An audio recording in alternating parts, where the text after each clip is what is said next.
too last minute. Thought about what it was that we wanted to say. We wanted, sat down ready to structure our speech, write it all out, get everything planned out. Just very concise. Just nice and concise, nice and tight. And of course, as it tends to do, that devolved into a lot of just making each other laugh with stories about growing up together and growing up with my dad. And so, what we thought was we would just maybe tell a couple of those stories to you guys. And when we started thinking about those stories, we suddenly realized that a lot of them have to do with being in a car with my dad, driving with him, taking road trips together, hanging out together, driving to and back from school and work, and just in the car. And that was really fitting because this journey that my dad has been on for his life. All right. Okay. Well, thank you, Ryan. I'm going to stop you right there. We all understand the journey, symbol, we're all on this path. That's not what this is about. Okay, we're not going to go up here and tell us, my dad's on this magical journey and he's hitting these milestones and we all love each other. We all know it. We don't need to say that, So we can watch the cheeseometer, if you will. We don't have to. I thought it was a nice theme. Yeah. So we all understand. I suppose maybe a better technique is just to jump right into the stories. And, the first one that was appropriate to tell was when, this is probably around 1994, Dylan was about 4 years old. It was 1993, and I was 3 years old. A family historian over here. And we were setting off on a road trip with my dad to go and meet Colin and Brenda Ann and Byron and Toby in British Columbia. And we were heading up to Canada. Heading out west. North. It's something to say. It's something to say. Yeah. Heading west. But anyway, heading west. That's a nice touch. We'll say that. We'll say that. And my dad, we can remember my dad getting the music ready for the trip. We were in this Chrysler LeBaron. That thing was going to have the top down. We were probably going to make it there. And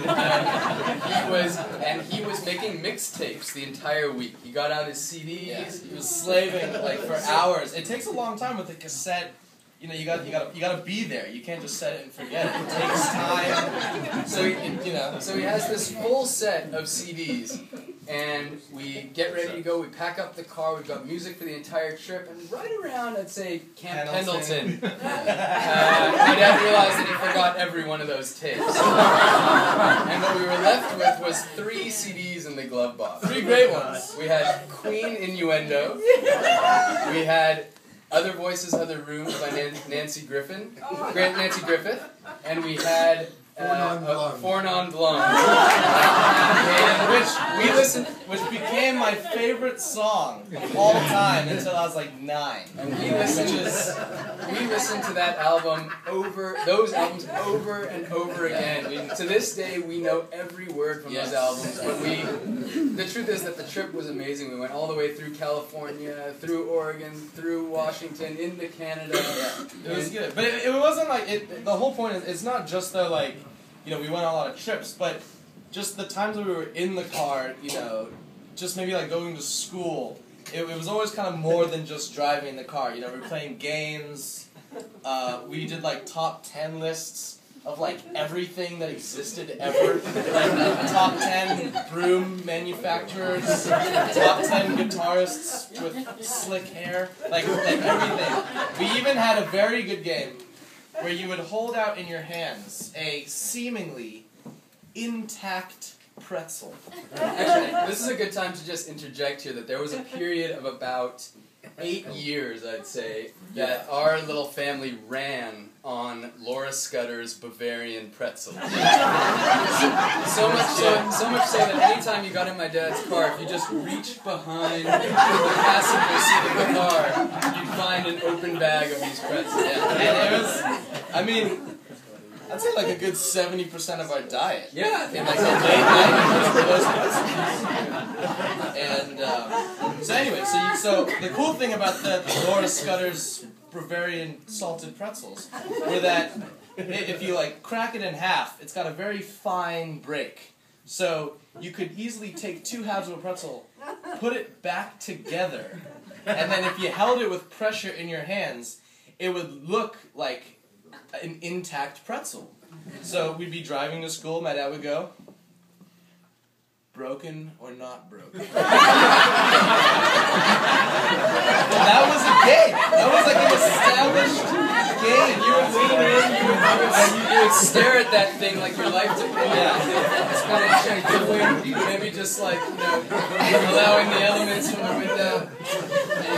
And then the last thought that we had was when my dad and Dylan came and visited me when I was studying abroad at Hebrew U in Jerusalem. Lisa was actually also there, but where's Lisa? I can't see Lisa. And we took a road trip from the very southern point of Israel to the very top of Israel, all over the country. There was a point where my dad almost threw me out of the car when he was trying to teach me how to drive a stick shift, which didn't go very well. But the truth is, really, and I will watch the cheeseometer here, that all of these stories reflect the fact that if there's anything my dad always had for us and gave to us, it was his time. And the amount of time that we've spent together has been incredibly special. And he's, whether it's coming to our t-ball games, our baseball games. But the thing was also and the whole thing is like, it was never just, we're driving to school. It was like we're driving to school and we're playing a game, or it's like we're going to visit someone and we're like there was always like a little added. It wasn't just like sit in the car and shut up until like the school. You look out the window and there's a school. It was like there was he was always trying to like jazz it up kind of. And so what we wish for you today, Dad, is for you to have much more time with us, and we look forward to the time together. We are proud of who you are and the life that you've lived. We're thankful for what you've given us as your children. Yeah. And